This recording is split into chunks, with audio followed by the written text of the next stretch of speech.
So hello and welcome to the loops exercise, which I will go through in some theory, and we'll also look at the interface a bit and what you should code. So when we talk about loops, why do we have loops in programming?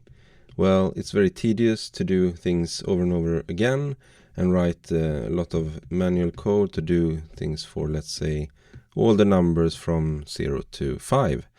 So whenever there's something like that is more than once in code, if it's twice or three times, then typically we want to loop over it.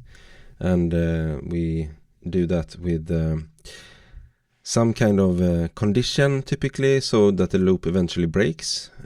So if we want to do it 6 times from 0 to 5, then we want to check whenever the index, which is the typical name for the variable that we loop over, when that one reaches 5, then that's the end of it, and we break the loop and continue with the code. So typically you will have some kind of while loop or for loop. So these are two constructs, and there is also in some languages do and then while, also do while loops. So how are they different? Well, the while loop, we do something while something is true, so it's a little bit simpler in the construct, whereas for contains typically a setup phase where we set up the index, we tell the code how to increment the index typically, and then we check for the end condition when the index has reached the final value that we want. So do while is just a version of the while loop where we start just saying do, and then at the end of the block of code that we run within the loop, then we check the end condition with the while statement. So do something while condition. So it's about like repeating over and over again until we have reached some kind of end condition. So let's see, if we continue, we can draw a graph of it, something like this. So we come in at the top here, and then we reach A, and that is in this case our condition checking, and while that one is true, we execute the code block B here, and then we go back and check the A condition again, and as long as that one is true, we just keep going around and around in this loop until we have reached the end condition where A turns out to be false, and then we continue with the code and run whatever is coming after this block of code, basically. So there is also typically an index involved. So we have a start condition, or let's call it a condition that we check every iteration of the loop. So if the condition is true, then we run our iteration. Often we have a variable like an index that we increment inside of the loop. Let's say ++, we increment it by 1 maybe, and then we check the condition again, and eventually the index will have reached the end value, and then we continue on with the code after. So we have some levels to solve. If we look a little bit in the interface, it looks like this. So this is level 1. Here we're going to just try to do something once to get started and learn the interface. So we're just going to eat bone number 0. If we go to level 2, then we have 3 bones here that we're going to eat. So then we want to do a loop over those bones, perhaps a while loop or a for loop. Then in level 3, we reach just a little bit longer here. So we have 18 bones here. It's obvious that we want to use a loop. We don't want to write the same thing over and over again 18 times. So we want to loop from 0 to 17 and use the API to tell Douglas to eat all those bones. Still a simple loop.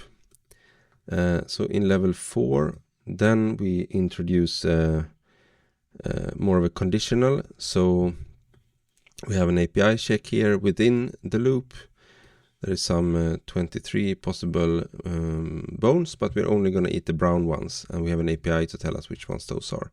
So inside the loop, we go over and over again, and if the bone is brown, then we eat it. In level 5, then we go into the continue statement. So continue is used when you want to skip the iteration, the code block for certain numbers in this case. So when the index is 2, 4, and 5, we're instructed that we should skip the code block, which is this one. So then we do continue. That means that the main for loop still continues, going from 0 to 9 in this case. We just jump over some of the values for some reason. So we have an internal check on that and do continue. And then in level 6, then we have something a little bit similar to continue, but instead it's called break. So what that means is that we thought we were going to go from 0 to 9 with the index here, the x value that I have, x variable. But when the API tells us it's time for a break, then we break. And then we stop the looping. So there will be no more index values after. So let's say we get a break on index 7, then we will only do 0 to 6. And all the others, 7, 8, 9, 10... 7, 8, and 9 will be stopped, will be blocked, or will not be carried out in the loop. So it's a way of jumping out of the loop. Then we have nested loops. So here we have all these nice dogs here. So we're gonna do, so whenever we have something like a matrix, so we have a number of dogs and they each have a number of legs to eat, then nested loops comes into play. So a nested loops is simply a loop within a loop. So what that is, we have a for loop here, and then within that for loop, I use the API to get the bones that particular dog should eat using get bones for dog. And then I have an inner loop for bone number in this list of bones. And then I ask that particular dog that we are at in the outer loop to eat the bone number that we are at in the inner loop. So we have an outer loop and an inner loop and something happening here, a code block, where we eat that particular bone with that particular dog. This is how it looks in Python. We could also look at it in C# or Java. The code changes when you change here. But for simplicity now, I'll just show one language and more explain the basics of it. Please go through the exercise and solve it on your own. I can also mention that when you have nested loops like this, then if you have a continue statement or a break statement inside of the inner loop here, somewhere here, then that's going to apply to the inner loop only. So the outer loop is not affected by a continue or break in the inner loop. Whereas, yeah, can still put it in the outer loop and then it would affect the outer loop. And also nested loops, we can mention that they are sometimes dangerous if it's a very big number that you're going through with the outer index and in the inner index. Let's say it's 1,000, 0 to 1,000 here and 0 to 1,000 here. Then that becomes a million different runs of the inner code block. So that is a problem. So, I mean, doing things 1,000 times is not a problem for a computer. But when you do 1,000 times 1,000 and you get up to the millions, then it can be very slow all of a sudden. So, yeah, watch out for that. If you have very large numbers that you loop over, index going from 0 to 1,000, let's say, for example, then maybe rethink if it's absolutely necessary to do it in a nested loop.